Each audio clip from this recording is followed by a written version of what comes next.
just because I've got a pair, I tend to like these Neumann M250s for drums, which are orchestral mics. They're beautiful, beautiful microphones. They're Omni, and they tend, even though I use a pair of them, they just tend to get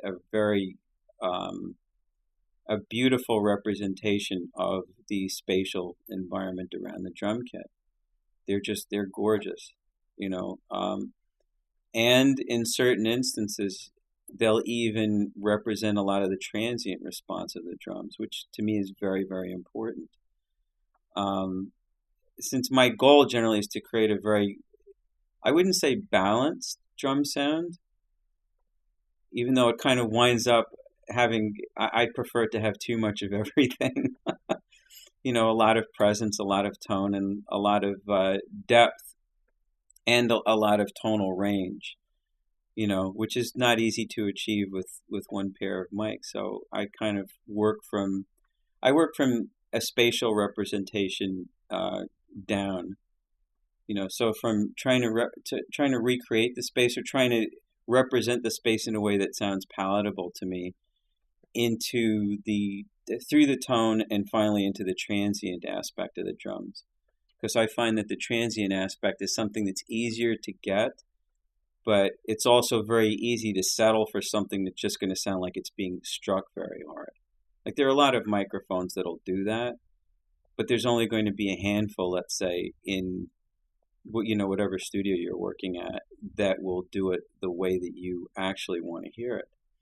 You know, so when it gets to the point of transient drums, or transient microphones, it's very simple. You know, there are obviously a lot of dynamic microphones that will do that. There are also a lot of really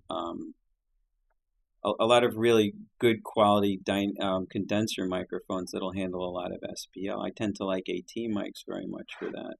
My favorite AT mic, I think, is the 4047. That's just it's a workhorse mic. It's relatively inexpensive. I'm surprised that more studios don't have them. And it can be a go-to mic for toms. It comes in very handy. In fact, I worked on one recording where we did a mic shootout for a vocalist, and it was very close between the 4047 and a very, very special M49.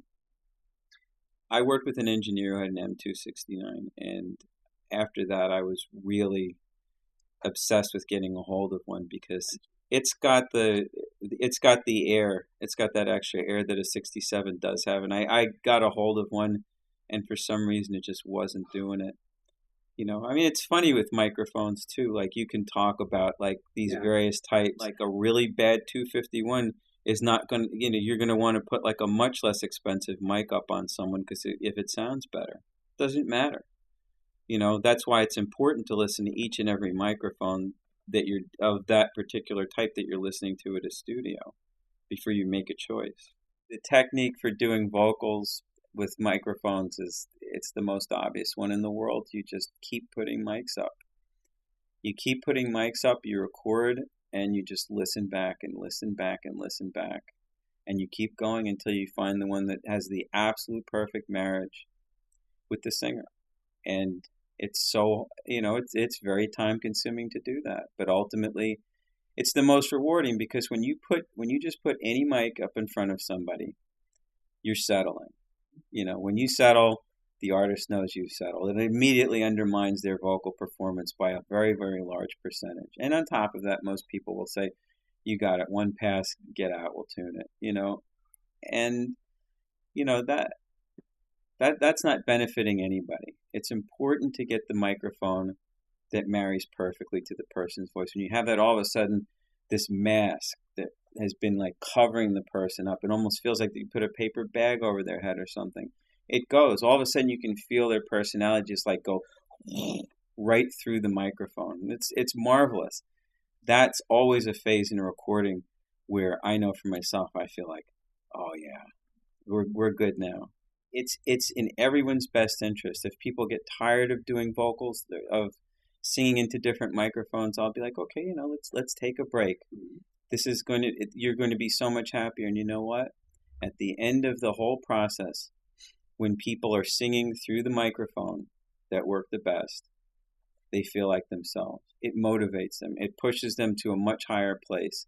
It's part of all the little tiny bits that come together to make a recording viable and have meaning. And, I'm not expecting that anyone needs to come back to me and say you were right.